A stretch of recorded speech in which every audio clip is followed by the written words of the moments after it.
What's up, my friends? Welcome to another video. I'm Stuart. I'm here to help you get your skin and your overall health back on track. We've got a great video in line for you today. I'm going to be talking about the least toxic plant foods, which basically means the best plant foods to focus on versus the most toxic plant foods, basically your trigger foods and the plant foods you definitely want to avoid, at least at the very beginning of your journey. As always, there's a bit of a caveat to all of this. This list comes from the 1,500 plus people I've worked with, the people who failed, the most successful people, and it's averages, it's in general. So not every single one of these foods may be the worst trigger food for you as an individual, but it's a great list to know. And it's also a great place to start.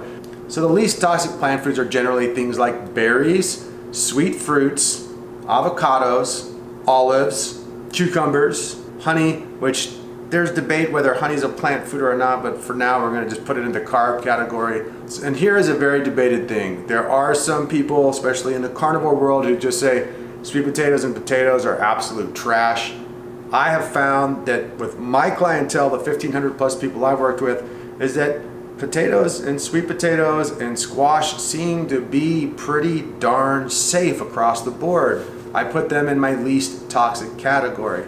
Now that's very debatable. I will admit other people have had other experiences and that's perfectly fine. With things like squash and pumpkin, you don't want to have the seeds and you do want to remove the skin. Okay, so for the most toxic list, and some of these things will be surprising to some of you guys because one of the things that the plant-based world and popular culture totally pumps as like the healthiest thing in the world is leafy greens. And unfortunately, leafy greens in their entirety kind of really are one of the most toxics. Worse than leafy greens are things like seeds and nuts. Absolutely horrible. Seed oils, straight up, seed oils are absolute poison. They're one of the most toxic plant foods for sure. Now again, here's where the debate comes in. So with nightshades, potatoes are in the nightshade family, but I've found that they work pretty damn good.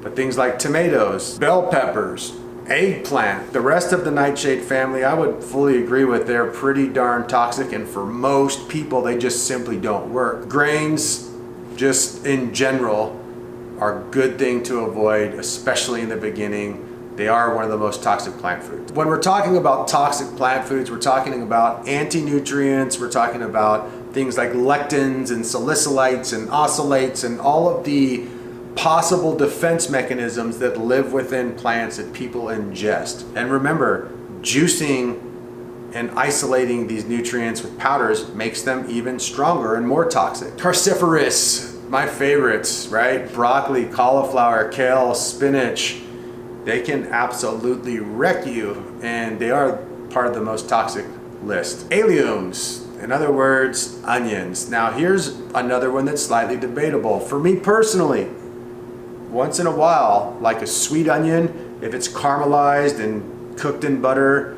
it generally has no negative effect on me. But during my healing process, probably the first 5 years of it, I didn't touch onions at all. But things like red onions and a lot of the other radishy red onion family, radishes and red onions, they're not the same, generally tend to be part of the most toxic list. And rounding out our most toxic plant foods, we're talking beans and legumes. Man, the vegans love to tout beans as like a cure-all, super healthy food, but I tell you what, they're absolutely toxic. The anti-nutrients and the lectins in them are out of control. And I just really don't know too many people who can eat beans even in a small amount and not get gas and not get bloaty and not get rooty tooty. And generally from the plant-based crowd and from the bean-loving crowd, they say, well, you gotta sprout them and you gotta soak them and it doesn't change too much. So that's my list. And again, that list has come from basically my meta-analysis of the 1,500 plus people that I've worked with over the last 9 years. Some of these foods you might be able to get away with down the line, but again, you should wait till your skin is ultra healthy, your gut biome is in shape, and you understand the kind of biofeedback and the biomarker strategy for customizing your diet before you start testing these possible horrible disease-causing foods. Disease-causing foods sounds a little bit dramatic.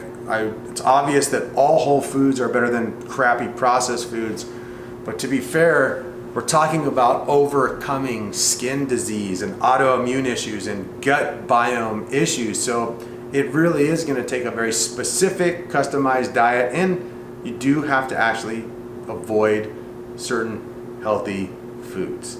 It's just the way it is. Leave your comments and questions down below, guys. I'd love to hear from you. Remember to subscribe and share. Hit the notification bell if you haven't already, and give it a thumbs up if you enjoy the content. If you don't, well, too bad. For those of you looking to get a hold of me to become one of my skin health clients, there is a link in the description box for a consultation, for the 3 Phases Workbook, and for my favorite probiotic, Skinessa. I'll be back with many more videos really soon. Peace.